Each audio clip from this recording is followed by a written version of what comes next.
questions to Mr. Taguba. Would you mind if I address you, Mark, instead? Oh, yes po, Your Honor. Kasi binabasa ko yung judicial affidavit. You're 33 years old, right? Yes po, Your Honor. Balikan ko lang yung mga katanungan ng mga kasamahan ko kanina para matahin natin kung the reason why you're here. Precisely because of your involvement. Kaso sa inyo. I believe you're convicted, no? Reclusion. Ano yung kaso is, the punishment is life imprisonment, tama ba? Po, Your Honor. Okay, so tatahin lang po natin kasi gusto ko lang po, Mr. Chair, apart from discussing the system within customs, I would also like to zero in the case that you've been facing or you have faced a couple of years ago. Tinanong ka ni Congressman Flores, what year did you enter your business sa tracking? Tama ba tracking business nyo? Yes po. Ang sinabi nyo is 2017? Yes po. 2017. So, when did the case filed before the courts? 2018 po. So, isang taon ka lang sa tracking business bago ka nakasuhan. I-check ko po dun sa... Kasi wala po kasi sa akin dito yung affidavit ko. I believe, Mr. Chair, yung sa kaso, yung when the Senate started investigating the case, even sa House of Representatives, anong taon yun? Natatandaan mo ba? 2018 po. 2018, di ba? 2018, po. tama? Okay. Oh. Gusto ko lang maintindihan yung relationship between the tracking business, your logistics, and that of the consignee. Kasi yun ang gusto kong maintindihan. Mukhang nandoon yung negosyo, no? Yung involvement mo doon, di ba? Na-mention mo, yung consignee EMT, tama ho ba? Yes po, Your Honor. Yung pagpunta mo doon or pag-reach out mo doon sa EMT, ito ba ay in-advise sa'yo or kailangan mong gawin? Ito po kasi, hindi ko na maalala masyado yung circumstance nito. Pero yung ano po ata niya to basta kamag-anak po nung may-ari nung EMT, ang lumapit po sa akin na yun nga, ito yung meron siyang consignee na pwede niyang ipagamit. Hindi ako nagkakamali, si Dio po yun, pangalan niya. Tapos, ayun nga, kinuha ko yung ginamit ko yung consignee niya, EMT. Sinabi niya, royalty fee, 1,500. In peso ba ito? In dollars? In peso po. In peso, okay. So, what prompted you to reach out? Kasi kailangan ba ng tracking business na may partner ng consignee? Tama ba? Hindi po. Kasi nga po, magsisimula po yan, may nag-i-inquire sa akin na, kunwari, ito po si Hong Fei. Dahil si Hong Fei po, hindi naman siya accredited dito sa Pilipinas. Oo. So, kailangan niya ng consignee na magagamit para makapagparating siya ng mga shipment niya. So, kailangan ng consignee. So, doon dadating yung consignee for hire na si EMT. Gagamitin siya doon sa papel. Pero, wala siyang kinalaman doon sa shipment talaga. Hindi siya may-ari. Ibig sabihin, dinideclare lang yung consignee na siya yung may-ari ng shipment na yon, pero actually hindi talaga siya. Yun ang question kanina ni Congressman Jinky Luiso. Tama ba? Yes po, Your Okay, Honor. tama. So, meron kasi dun sa judicial affidavit mo, gusto ko lang i-quote sabi mo dito, you mentioned that all brokers were imposed this weekly TARA system made to deliver amounts to various offices equivalent to the number of containers that I am able to successfully process for release in a week. So may mention ka dito brokers, no? Ito yung brokers, ano naman ang participation niya dito in all schemes of this transaction? Siya po yung magla-lodge, siya po yung magsasign, accredited broker po siya. So siya yung pinakakailangan para mag-sign ng document, para makapagparating dito ng mga container. Para sa ating mga kababayan, yung mga bago lang ikaw tracking business ka, hindi ho ba? Yes po. Naghahanap ka ng consignee, no? Yes po. Where exactly the brokers play? In the middle or after you have already you have already consumed your transaction with the consignee? Sa middle po ata siya. Kasi pag nag-inquire sa akin, itatanong ko sa kanya, kasi siya yung customs broker siya yung nakakaalam. So siya yung, kumbaga, sa makatweet, siya yung nag-a-arrange na doon sa law. Ang pinakatrabaho ko lang talaga is, ayun nga, tracking, papatong ko rin yung sa akin, yung all-in. Pero siya talaga yung more on sa Bureau of Customs. Okay.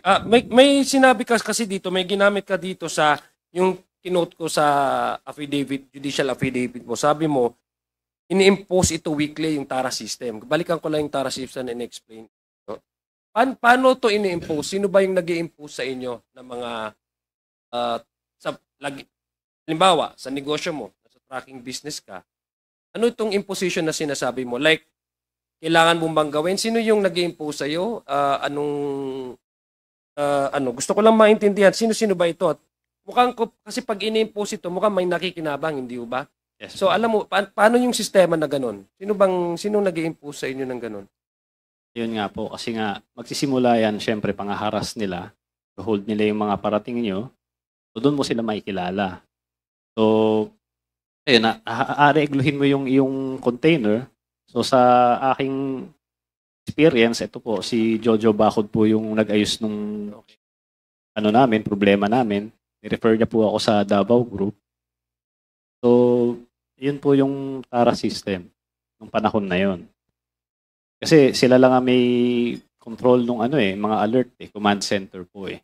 So, ang nag-impose nitong TARA system ay yung grupo nila, sino yun? Yung na-mention mo, Jojo Bacod? Yes po, yung Davao Group po. Yung Davao Group, yes po. ang nag-impose itong TARA system. Yes po. Okay, so balikan ko lang yung explanation mo kanina kay Congressman Flores ha. The reason why you've reached out, sila bang nag-reach out sa'yo? Ikaw ang nag-reach out sa Davao Group? Ako nag-reach out kay Jojo Bacod. Mm-hmm. So, yun po. Mga December po yun puro hold po lahat ng mga container ko. So, dahil nga may connection, hindi ko pa alam yung connection niya sa Davao Group, naayos niya yung mga container ko noon. Pero eventually, pinakilala rin niya ako kila Tita Nani sa Davao Group. Yun nga, nagpakilala sila na kailangan mo magbigay sa kanila, kundi ma-hold yung mga container mo. So, ibig sabihin, that's a different transaction. Kumbaga, that's your entry to knowing si Jojo Bacod at saka Davao Group. Tama ba? Yung ginawa kasi yung experience mo, base doon sa sinagot mo kay Congressman Flores, nagkaroon ng harassment. Ang harassment meaning, yung mga in-expect mo ng mga shipment mo, hindi dumating or ginawang, may pinagstriktuhan. So that's why you need somebody who's in the inside, who more or less has influence and know the people who to tap para malagay doon sa green lane at malabas yung shipment mo. Tama ba? Yes po, Your Honor. Okay, itong mga shipment na nailabas mo, ito ba ay ginamit mo rin the same consignee? Tatlo po yung consignee na ginamit ko noon. EMT, RONSS, saka Integrity. Tatlong consignee po yun. So, nung tapos na yung transaction nyo, yung first na transaction nyo, kasi naging successful, no? Bakit ka continuous nakikipag-deal with the Davao Group? Na-mention mo kasi na Davao Group, kasi that's the reason why you're here right now, di ba? Yes. Kaso, bakit continuous mo pa rin yung pakikipag-ugnayan sa kanila? Mayroon ka pa bang mga shipment na in-expect mong pumasok na baka maahras? Yes po, kasi yun po yung trabaho ko nandoon po sa linyahan na yun So, dahil nakakonect na ako sa kanila, so mas madali ko mailalabas yung container ko. Mr. Chair, with due indulgence yes. Gusto ko maintindihan, Mr. Chair, sino yung binabanggit mong Jojo, saka yung tita. Pakipaliwanag mo nga sa amin uli. Pangalawa, bakit ka nag-reach out sa Davao Group? Nag-i-smuggle ka ba? Yun ang tanong ko, bakit? Ibig sabihin, kung talagang legal ang pinapasok mo, di ba? Bakit ka nag-reach out Davao Group? Kasi po, tama po yun, sinasabi nyo. Mga misdeclared siya, underdeclared po.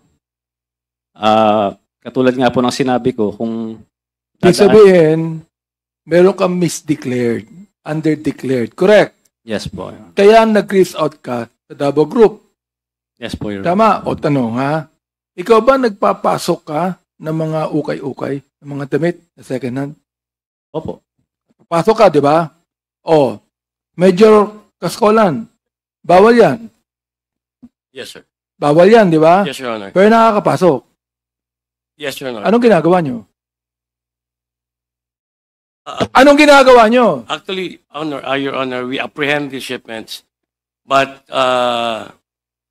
there are so many ways, Your Honor, of hiding this. Ang daming, Yes, Your ang Honor. daming ukay-ukay dito sa Metro Manila. Bawal ipasok yan.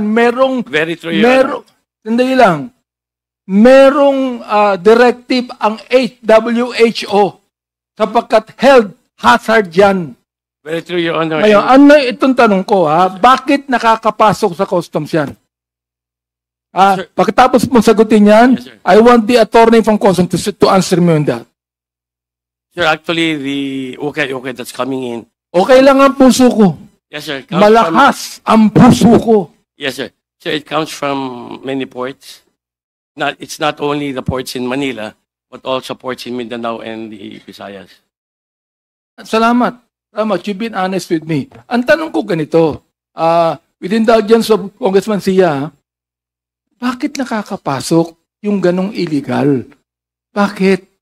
Bakit hindi nyo nakikita? Bakit nakatakip ang mga mata ng customs official? First of all, Your Honor, okay can be declared as bed sheets, used bed sheets, used shoes. What is prohibited, Your Honor, is used clothing. Major So Kaskolan, and and- that can be declared, but you know for a fact that they are not new. Yes, Your Honor. But If you most- go to every store that has ukay-ukay, you know for a fact that there are no bed sheets there. There is nothing new. What Yes. I'm saying right now is this. Ito binanggit na ni Mark Taguban, umami na siya. Umami na siya kasi tinanong kanina ni sino yun, na kung ano ang laman ng container di ba? Sinabi mo kanina, Mark, na ito ay mga, ano sabi mo kanina? Mga general merchandise. General merchandise. Ngayon, inamin mo na nagpapasok ka ng mga ukay-ukay. Correct? Yes po. Okay. Ilang container ang pinapasa mo ukay-ukay? Yun po. Hindi ko po alam kung pwede nilang ipasok yan kahit saang container doon. Right. Sinong nagbubukas ng container? Bureau of- Meron niyang customs police, correct? Yes po. Merong official ng customs yan, correct? Yes po. Ayan. Nakikita yan. Binubuksan yan. Di ba? Pero Oo. yung Kaya ka nag-reach out sa Davao Group sapagkat alam mo na pag binuksan yan, ipagbabawal niya ilabas. Correct? yes po. Nag-reach out ka sa Davao Group para hindi na buksan ang mga container na yan. O kung buksan man yan, pikit ang mga mata na nagbukas. Tama ako? Yes po, Your Honor. Yun. Go ahead, Congressman Sia. Thank you, Mr. Chair. May tubig po dyan, Manong Benny. May tubig po dyan. Yes, balikan ko lang yung tanong ko kanina kasi gusto ko lang maka-compartmentalize yung issue. Ibig sabihin, meron ng transaction dito with the Davao Group and ito yung, hindi ito connected. Congressman Sia. Gusto nyo ng chocolate? Meron akong patchy, Smuggle to, Gusto ko lang para maintindihan po natin, Mr. Chair, yung reason kung bakit nag-reach out ka sa Davao. Kasi sa nakikita ko, dalawa kasing sitwasyon itong nangyayari, di ba? Establish mo kanina yung reason kung bakit nag-reach out ka. So mayroon ka ng, hindi lang sa hindi ka mahaharas, meron ka pa ring protection, di ba? Kasi na-enroll ka na doon sa Davao Group, no? Pero hindi siya connected doon sa rason kung bakit ka kulay orange ngayon. Doon ako interesado ko doon sa the reason why you were put behind bars. Kasi ang sinabi mo ay parang hindi ka maharas. At the same time, maybe, inclusive of that arrangement is for your protection in the, in your business, the protection of your business and customs. Tama ho ba? Yes po, Your Okay, Honor. now, yung reason kung bakit ho kayo nandito dito sa Quadcom na ito, dahil yung connection mo with the case that you have already been convicted of the crime, no? Sinabi nyo. Sinong nag-approach sa'yo in this particular transaction? Kayo ba ang pumunta sa Davao Group na may shipment? Kasi nung una kang tinanong ni Kong Jinky, na actually naawa nga, karamihan naawa sa'yo. Eh, sabi mo, akala sa'yo ng tao, ikaw yung smuggler ng drugs. Ang pagkakaintindi ko, is hindi ikaw. Sabi mo, hindi ako drug lord. Ibig sabihin, hindi ako nagsasmuggle. Ibig sabihin, yung pumasok na shipment ay hindi sa'yo. Tama ba? Yes po, Your Honor. Okay. Ngayon, yung shipment na ito containing this shabu, paano ka napunta dito? Ikaw bang nag-approach sa kanila o o sila ang nag-approach sa'yo? Actually, simulan ko muna po, Your Honor, kung okay Kasi lang. Davao Group din, the same group. Tama ba? Davao Group yung na-mention mo. You've mentioned the name of Manscarpio and Congressman Pulong. Opo, sila po yung Okay, so nag-mention yun.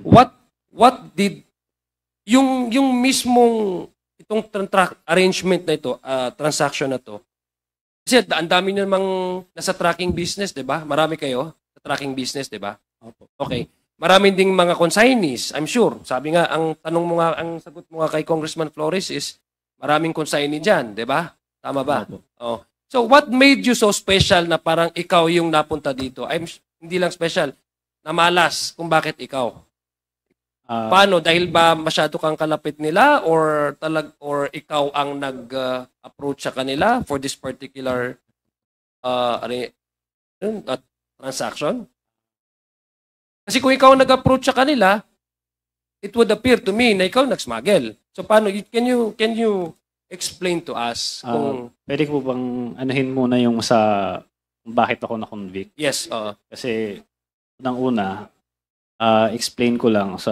Hindi, explain mo na lang sa akin yung paano itong kaso na ito na nasama ka sa among all the many tracking businesses involved within customs, doing business in customs, legitimate business. I'm sure your business used to be legitimate, di ba? I'm sure your business was legitimate when you're doing business with customs, di ba?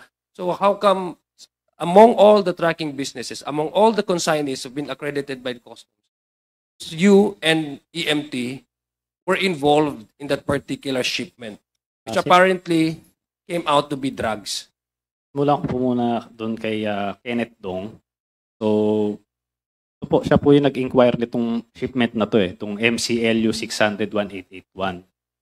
So, tinanong niya sa akin, regular shipment lang naman ito Pero, doon nga, sa Senate hearing, nalaman ko na yung kay Manny Lee, meron siyang mga items doon na tinanggal doon sa packing list. Doon po yung metal cylinder. So, nung papunta po kay Kenneth Dong, nung binigay niya sa akin yung packing list, wala pong nakalagay na metal cylinder doon. Wala rin po, ang nakalagay lang doon, mga general na merchandise lang. So, in-rate ko siya na isang normal na shipment. So, tinako sa proseso na normal. So, EJ, ano mo nga to? Paano ba itong ganyan? So, i-refer ko siya sa broker ko sa normal na proseso. Wala po talaga kaming alam kung may shabu yan o ano. Wala po talaga kaming kinalaman. So, sabi ko nga, May 15 pa lang, nagsasubmit na ng manifest yung barko. 24 hours bago siya mag-arrive sa port, KBOC.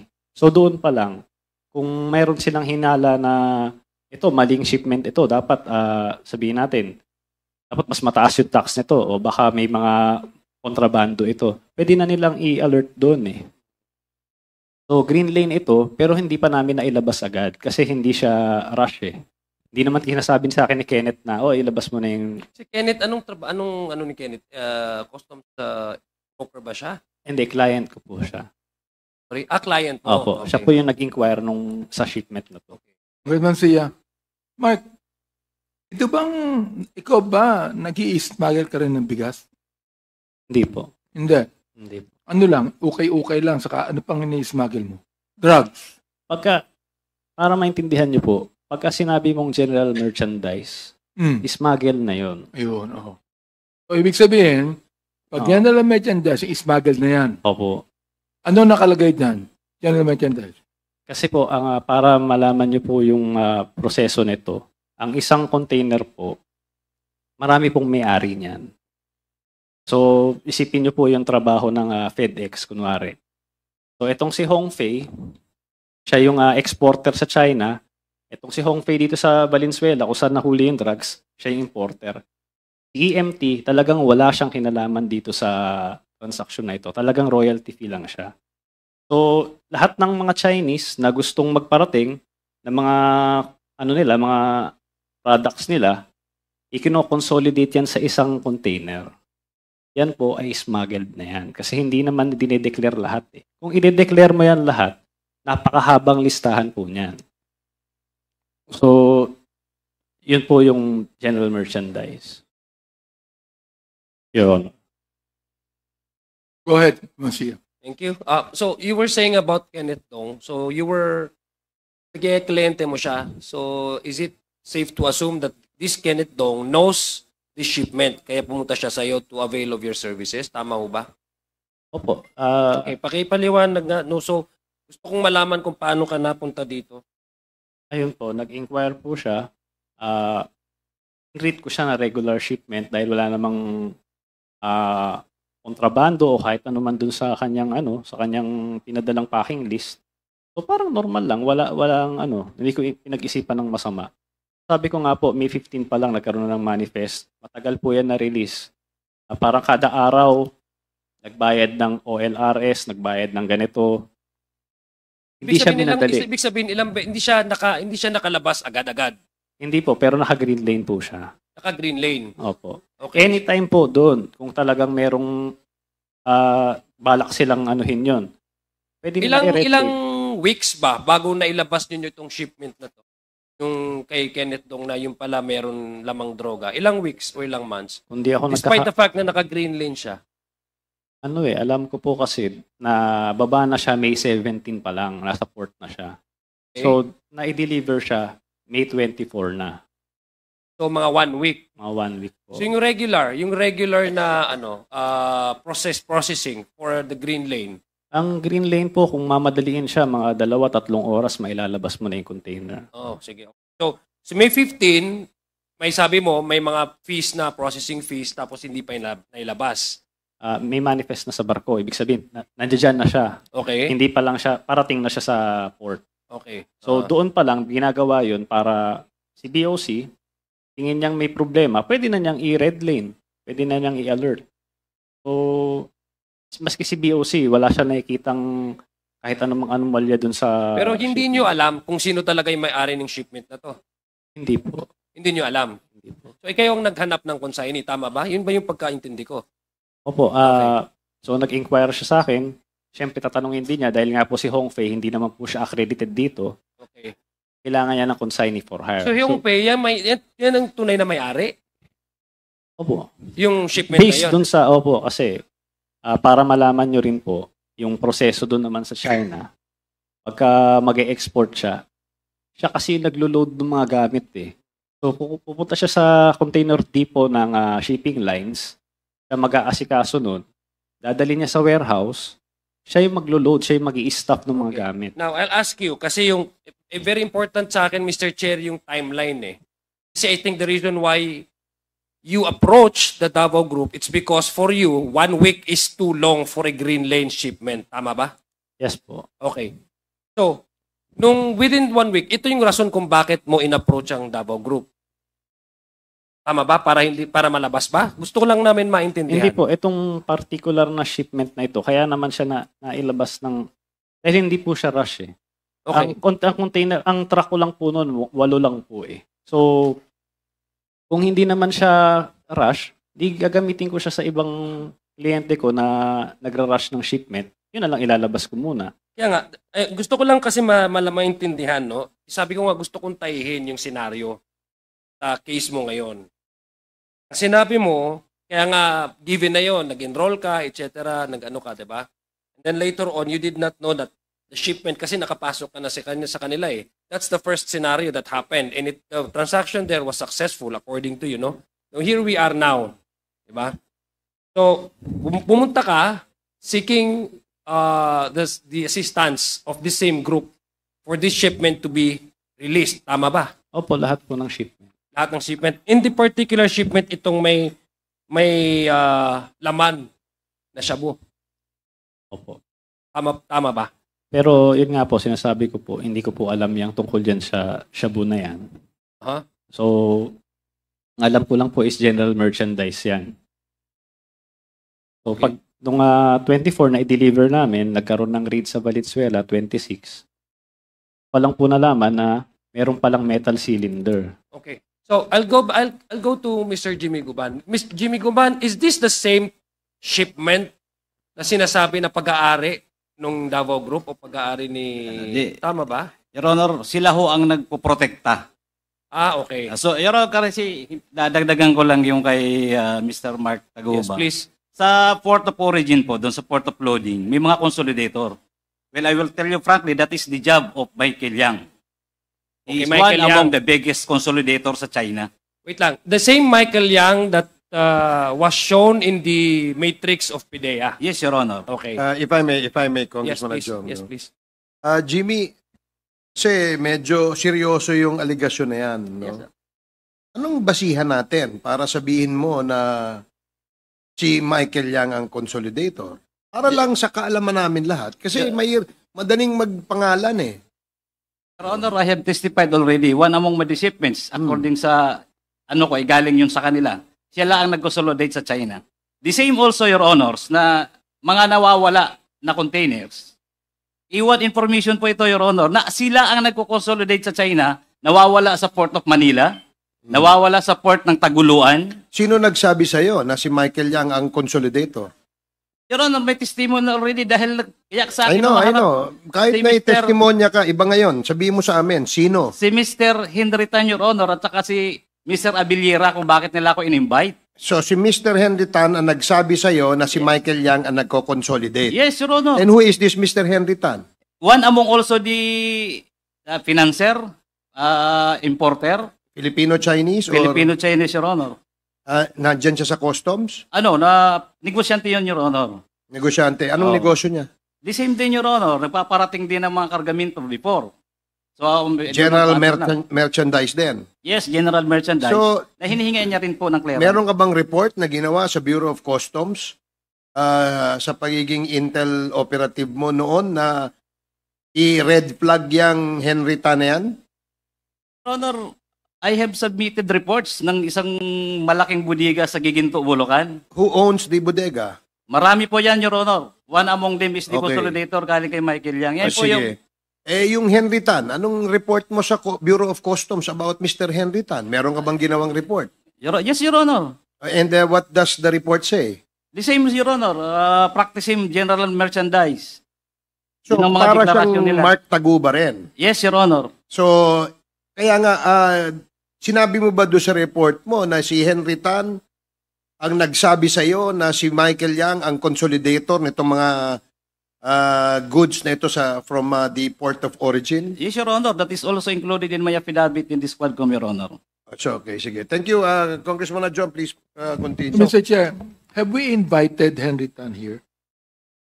We actually did, but we don't know kung sino yung where to find this. Perhaps Mr. Major Cascolan would know. Kilala mo ba si Mr. Henry Tan? No, sir. So you have no idea who Henry Tan is? No, sir. So si Jimmy, alam mo ba saan ang opisina niya? Saan ang Your ano Honor, niya? I give already the former address that I knew.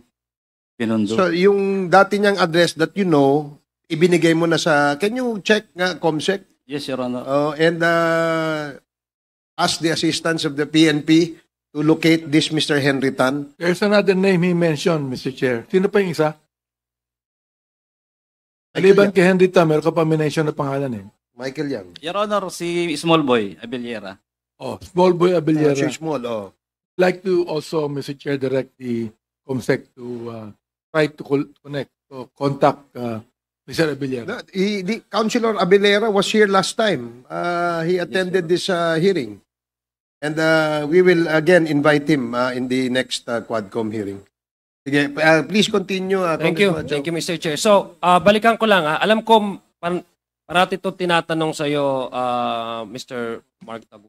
Balikan ko lang si Mark. Mamaya, tatanungin kita, Mr. Jimmy Guban. Mark, so, nag-usap kayo ni Kenneth. And then, paano napunta yung usapan nyo to a point na nagte-textan na kayo ng certain nanny at saka di ba? Parang ganun yung Can you please supply the events and the information kasi gusto kong malaman how how did you arrive into deciding na kailangan mong i-tap again your Davao connection in order for your shipment to be released as soon as possible? After Kenneth Gudong, saan ka pumunta? Sinong tinext mo? Hindi po, lahat po ng shipment talaga, nagbibigay ako sa Davao Group. Okay, So, sige. kasama tong shipment na ito. So, ibig sabihin, kasama na yung shipment na yun, kaya Opo. nagbibigay ka. Okay. May na-mention ka na mga pangalan kanina. No? Sabi mo, pumunta ka ng Davao, tama ba? Yes. Nagkaroon ba kayo ng meeting with all of these personalities that you mentioned? Sino yun? Si Nani? Can you yung Yes, mga po. Davao group na sinasabi mo? Si Tita Nani po, Mm. si Jack, si Jojo, si Noel, si Big Brother. si Big Small. Brother is yung si Councilor, sino yun? Abiliana? Hindi po, si Gerald Capuyan po yun. Allen Okay, Capuyan. okay. Tapos si Small yan. Mhm. Tama ba? Yan po. So ito yung, so sasabi mo ba na para silang lobby, kumbaga kung sa politika sa states may tinatawag na special interest groups, no, na na tumutulong sila sa isang bagay para makuha kung ano yung gustong makuha ng kliyente nila. So parang ganun sila, parang pressure group sila para mas mapadali yung transaction mo. And in this case, yung mga releases ng shipments mo, tama? Yes po. Okay. So saan kayo nag-meeting? Nag-meeting ba kayo? Sinabi mo, nag-meeting kayo sa Davao. You were sent to Davao. Did you go to Davao on your own or was it part of the arrangement? Ayun po. Pinapunta po ako sa Davao. Okay. So, yun nga po, wala naman akong kilala sa Davao. Si Jack po yung nag-ano sa amin noon, sa instruction din ni Tita Nani. Dinala naman ako ni Jack sa isang restaurant. Hindi ko na po maalala kung sa kami nag-meet. Yun po, nakamit ko po si Small. Ayan. Nag-usap kami tatlo. Sinabihan nila ako. Ayan, kay, Mark, ito, barkada ito. Yan si Small. Yan ang number 1 counselor dito. Ganyan. Tapos sinabihan naman ako ni Small noon na kung papasok ka sa amin, kailangan regular kang mag-remit. Huwag kang papalya. So iba pa yung binibigay, okay. So iba pa yung binibigay mo na 170? Akala ko ba yun ng enrollment na? Iba pa ito? Hindi po. Ito, 5 Yung million.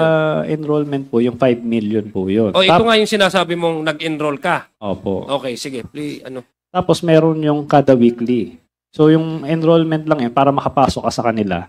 Tapos kada container na i-release mo, magbabayad ka sa kanila. 10,000 po yun. Mhm. So binigay mo itong 5 million na enrollment fee. Sabi Opo. mo binigay mo kay Councilor, tama ba yun? Small? Tama, no? Yes po Mr. yun. Chair, Yes, please. nabanggit mo nung last hearing natin, kung tinanong namin si Paul, tinanggi niya eh. Tinanggi yung 5 million, tinangging nakausap kanya. Tinanggi niya yun. So, paano mo ipapaliwanag yun? Your Honor, pagkakaalala ko po, hindi po niya tinanggi na nagkausap kami. Ang itinanggi lang niya is Yung 5 million. yung 5 million. So, syempre, ano niya yun istorya niya yun. Isa storya ko. So, i-deny niya talaga yun. Pero, ang tanging pweba ko lang, sabi ko nga, kung ang hinahanap niyo po is, nagbigay ba ako parang resibo ba? Na tinanggap niya yung 5 million, parang gano'n. Tingin ko wala naman pong gagawa ng gano'n eh. So, ang tanging pweba Pero ko lang, meron kang record noon, sarili mo. Wala resibo yan. Totoo yun. Pag nag-resibo ka, tanga ka na. Pero ang natanong ko, meron kang tinatago na personal na journal dyan na itong Isbol Abiliera tumanggap na 5 milyon. Meron kang tinatago dyan, di ba? Na ipakita mo sa amin.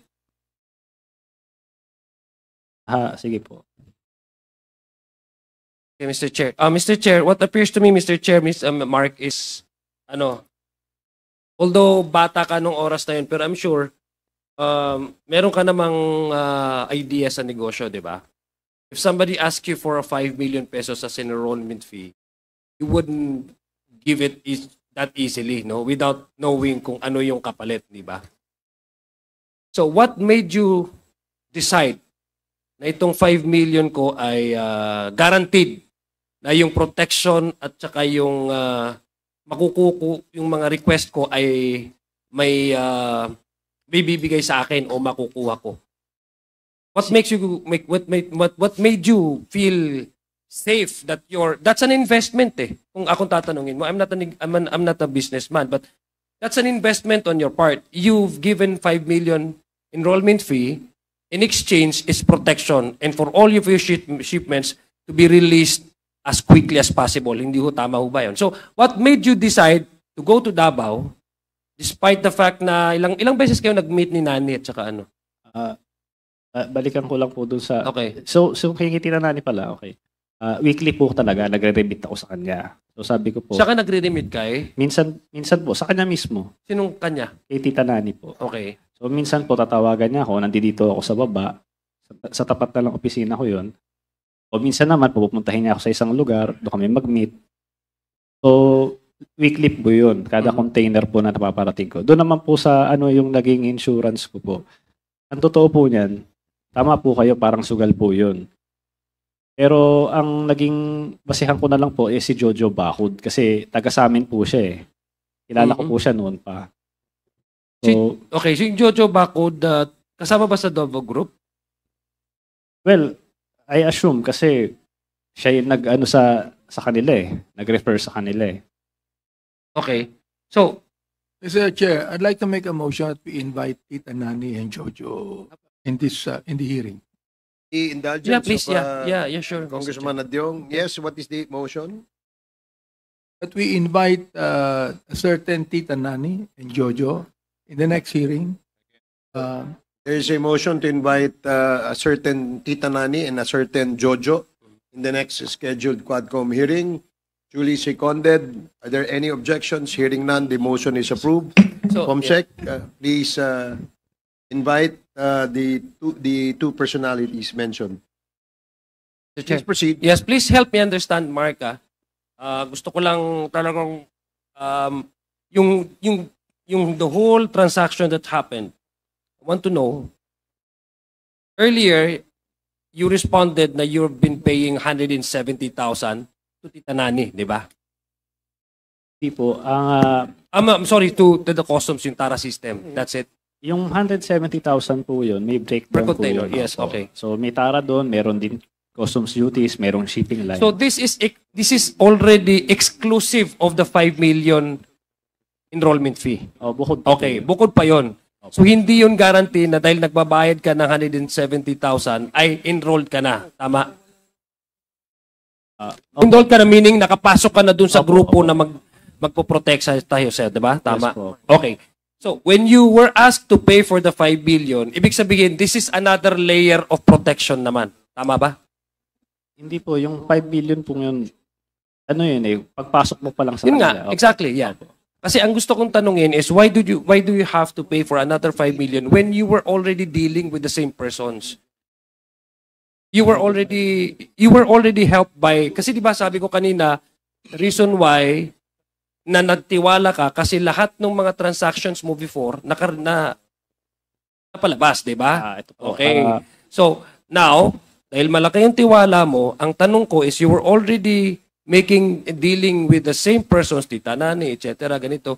So my question is, why do you have to pay for another 5 million pesos over and above those amounts that you're paying these people kung meron na kayong engagement early on? Gusto ko lang maintindihan, help me understand. Kasi parang ang impression sa akin, Mr. Chair, pardon my ignorance, gusto ko lang talaga malaman. It's going to be another layer of protection if you ask me. Because you need to pay up a additional 5 million insurance policy, di ba? Ganon yung labas niya sa akin eh. Yes. Gusto ko, paintindi mo daw sa akin, Mark? Yung 5 million po, isang beses lang po ako nagbigay sa kanila. Okay. Yung pumunta po ako ng Davao. Ano lang yun? Kumbaga, walang container na involved doon. Ano lang yun? Baga, para makapasok ka lang sa Okay, kanila. now I understand. Okay. So, ibig sabihin, kailangan talaga nila for your protection. Opo. Okay. So, ganun yung pagkaano ko. So, ngayon, ang tanong ko ngayon, you've mentioned big names. Diba?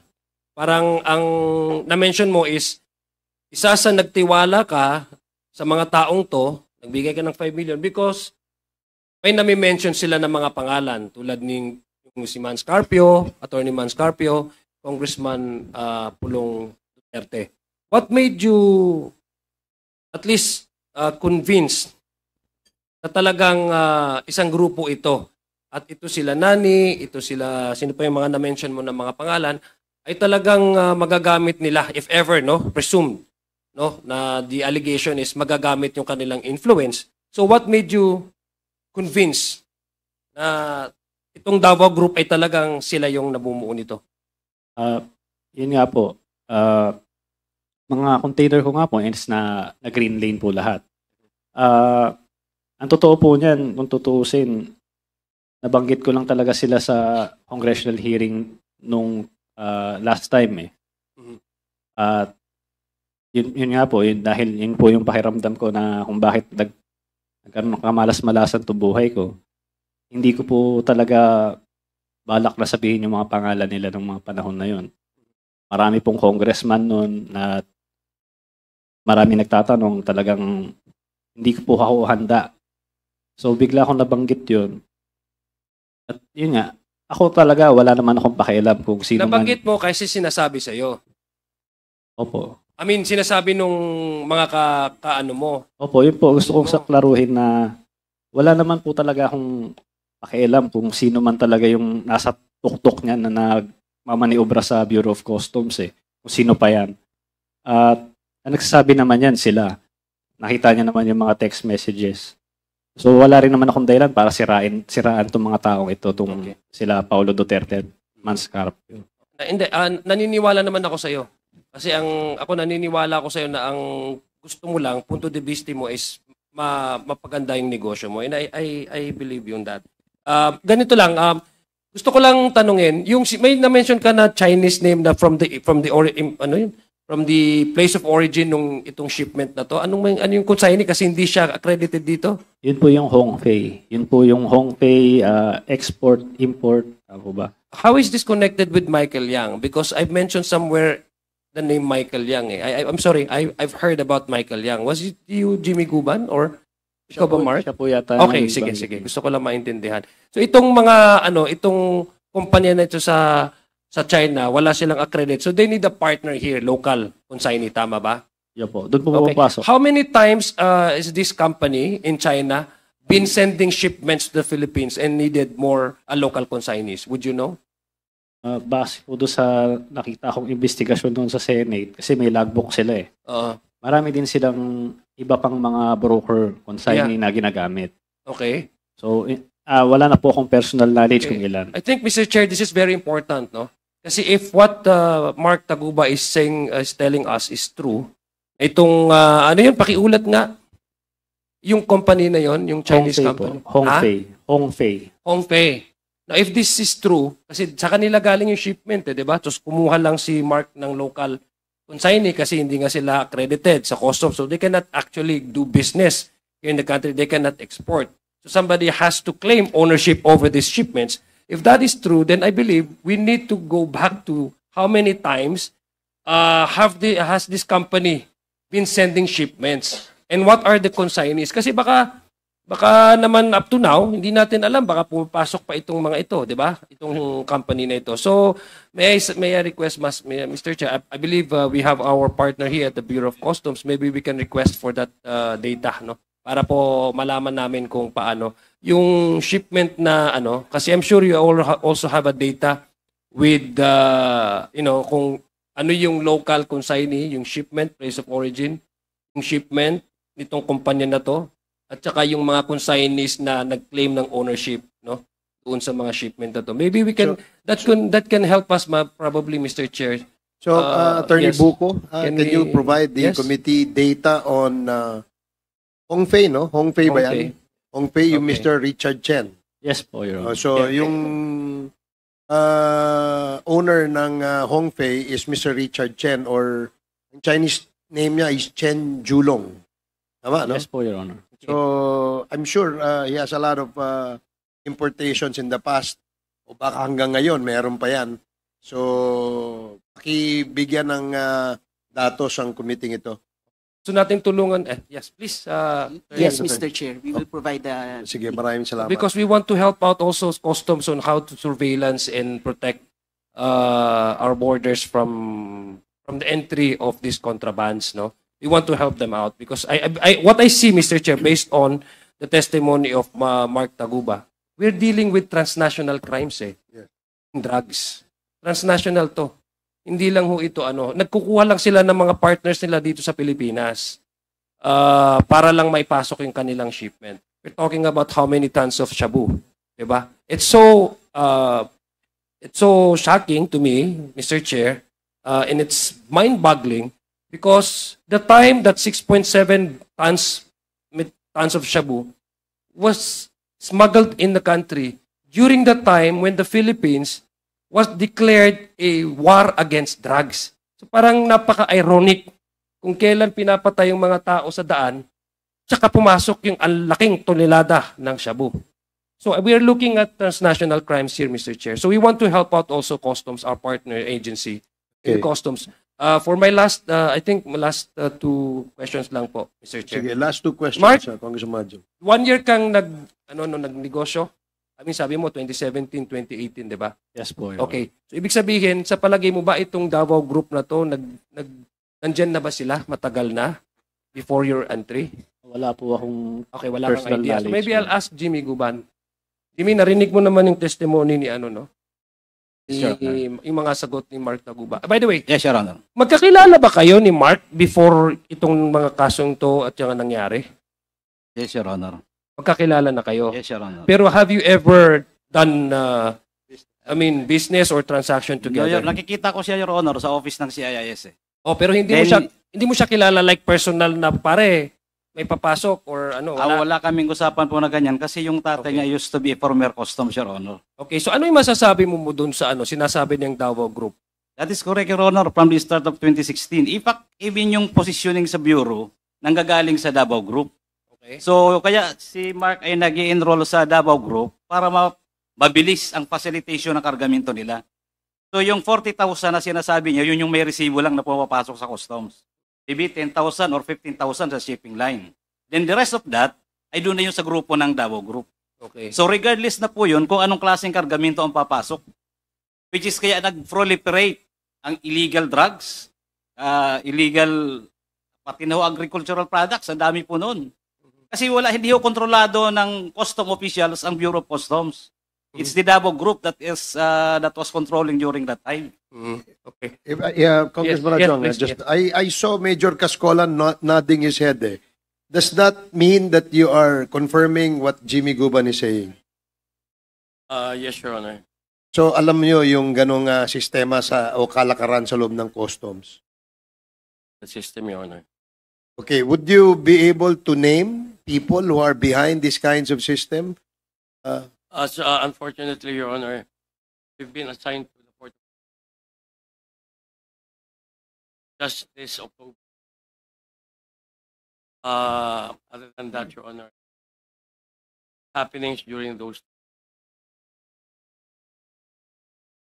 I do not have much knowledge, but information.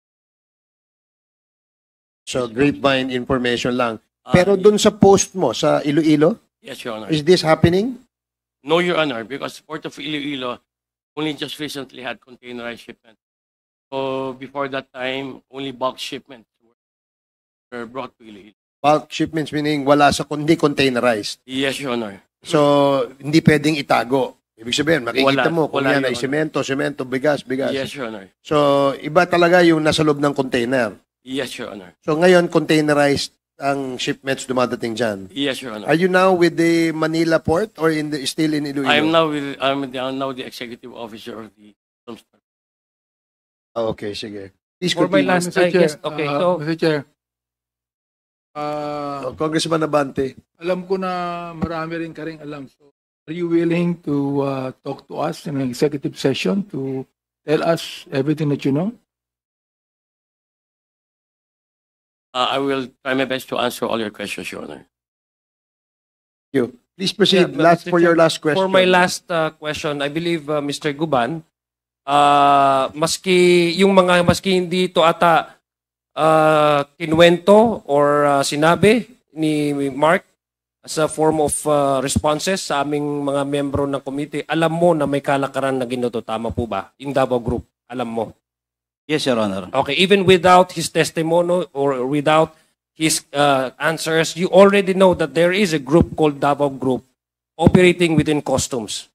Yes, Your Honor. Okay, sige. So, Mr. Chair, for my last, and maybe Mark Taguba, do you still stand your position that you have no idea whatsoever na itong shipment na inarrange niyo ni Mr. Kenneth Ong na galing kay Hong something yung ano, tapos kumuha ka na ng local consignee ay may lamang droga. Do you still stand with that?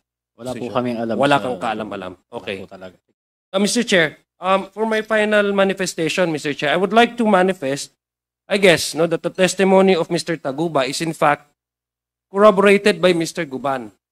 No, kasi alam niya maski hindi niya na ano. In fact, before we invited Mark Taguba, Jimmy Guban already relayed to us portion of that kind of arrangement and what you call this, yung ganong klaseng pagpapalakad. And then he also mentioned about certain names which appears to be names mentioned by Mr. Taguba. And yet they don't know each other. They know maybe sometimes nakikita sila but they are not type of persons na friends or nagkaroon ng negosyo. So, Mr. Speaker, the fact that they not that close and they haven't done any business together, no, as a tracker who's doing business in customs, as a former head of the intelligence division in the customs, makes, Mr. Chair, to my knowledge, no, at my understanding, it makes their testimony more believable. Because there's no reason for one of them to lie for the benefit of the other. Hindi naman magbe-benefit, Mr. Chair, si Mr. Guban kung mag-corroborate. So I think, Mr. Chair, it's a parang ano, yung sinasabi po nila sa English na cut from the same cloth kung titingnan natin yung storya nila. So it makes it believable, Mr. Chair, because there's no point for either Jimmy Guban or Mark Taguba to lie to benefit either of the two, Mr. Chair. So, Mr. Chair, para sa akin po, we need to, apart from looking at the real scenario, who are the culpable persons involved in this kind of transaction, particularly the case of Mr. Guban and Mr. Taguba. I think I'm confident, Mr. Chair, no, I'm just saying this, that under the current leadership of our commissioner right now, and with all of this information coming out, this committee, Mr. Chair, this committee can help out, and I believe the current leadership of the customs is really committed to really reform the Bureau of Customs and really strengthen our borders from protecting our streets from the entry of contrabands. And we do have confidence in the Bureau of Customs. And we do not want to help you out. Okay, so yun po, that's my last manifestation. Maraming salamat po, Mr. Chair. Maraming salamat, Mark. Maraming salamat, Jimmy. Okay, thank you.